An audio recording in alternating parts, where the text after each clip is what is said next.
দেখুন, সর্বপ্রথম আমি আমার নেত্রী মাননীয়া মমতা ব্যানার্জি, আমার সেনাপতি অভিষেক বন্দ্যোপাধ্যায় দলের কাছে আমি কৃতজ্ঞ যে দল আরেকবার সুযোগ দিয়েছেন আমাকে। এবং এবারের যে ভোট হবে 64 নম্বর মুর্শিদাবাদ বিধানসভায়, এই ভোটে শুধু আমাদের সময়ের অপেক্ষা, কারণ এখানে তৃণমূলের যিনি বিধায়ক হবে এবং এটা আমরা দলকে উপহার দেব। কারণ বিগত 5টা বছর যিনি বিধায়ক ছিলেন বিজেপির পক্ষ থেকে, তার পক্ষে কোনো রকম ডেভেলপমেন্ট আমরা আমাদের এই বিধানসভায় দেখতে পাচ্ছি না।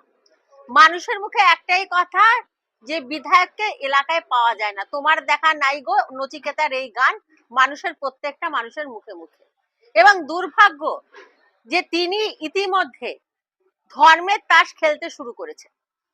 গতকাল চুনাখালীর বুকে যে ঘটনাটা ঘটেছে, সত্যি আমরা হতাশা, আমরা ভীষণভাবে চিন্তিত। কারণ আমরাও হিন্দু ধর্মের মানুষ, হিন্দু ধর্মকে বিশ্বাস করি, মুসলিম ধর্মকে শ্রদ্ধা জানাই, খ্রিস্টীয় ধর্মকে শ্রদ্ধা জানাই, জৈনদেরকে শ্রদ্ধা জানাই, সর্বধর্মের মানুষকে আমরা শ্রদ্ধা জানাই।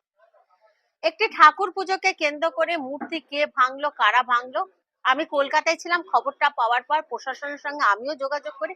আমি বলি অবিলম্বে দেখতে হবে, কারণ এটা অন্যায়। কারণ কখনো একজন ঠাকুরের গায়ে এভাবে ঠাকুর ভেঙে যাবে, এটা কখনোই কিন্তু মানতে পারি না। কারণ সকাল সন্ধে আমরা আহ্নিক করি, আমরা পুজো করি, এবং এটা পুলিশ তদন্ত করছিল। কিন্তু দুর্ভাগ্যবশত এটা কোনো রাজনৈতিক মন ছিল না, এটা একটা ধর্মীয় ব্যাপার, ধর্মীয় সেন্টিমেন্ট। কিন্তু এই সেই জায়গায় দাঁড়িয়ে রাজনৈতিক মঞ্চ নিয়ে এখানকার বিধায়ক এবং বহরমপুরের বিজেপির বিধায়ক, দুই বিধায়ক সেখানে ছুটে আসে এবং রং চড়াতে শুরু করেন, হিন্দু মুসলিম খেলা শুরু করেন। এটা দুর্ভাগ্য। আজকে মুসলিম সম্প্রদায়ের মানুষের পবিত্র মাস, এটা রমজান মাস, তারা সবাই মিলে এখন রোজা করছেন, রোজদার রয়েছেন, এবং সেই মানুষদের পক্ষে এই কাজ করা কখনোই সম্ভব নয়। কে করেছে, কারা করেছে, কেন করেছে, এই জায়গায় না খুঁজে সঙ্গে সঙ্গে আরেকটি ধর্মের মানুষকে অপমান করা, একটি রাজনৈতিক দল হয়ে আরেকটি রাজনৈতিক দলের দিকে আঙ্গুল তোলা, কেবলমাত্র সামনে একটা ধর্মকে রেখে, এটা কখনোই কাম্য নয়। রাত্রিবেলায় কে আসল দোষী, সেই দোষীকে খুঁজে পাওয়া গেছে। আমি বলছি না, এলাকার মানুষ বলছে সেই দোষী তৃণমূল করে না, সেই দোষী বিজেপি করে।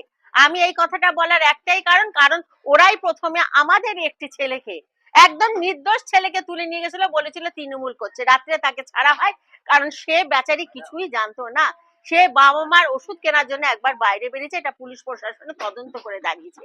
সুতরাং এই ধরনের যদি চক্রান্ত চলতে থাকে, আমি 64 নম্বর মুর্শিদাবাদের সমস্ত মানুষকে সজাগ করব যে খেলায় এখানকার বিধায়ক শুরু করেছে, ভোটের দিন পর্যন্ত তিনি ধর্মকে কেন্দ্র করে কি লড়াই লাগাবে, সেই দিকে কিন্তু 64 নম্বর মুর্শিদাবাদে সর্বে ধর্মের মানুষ সজাগ থাকুন।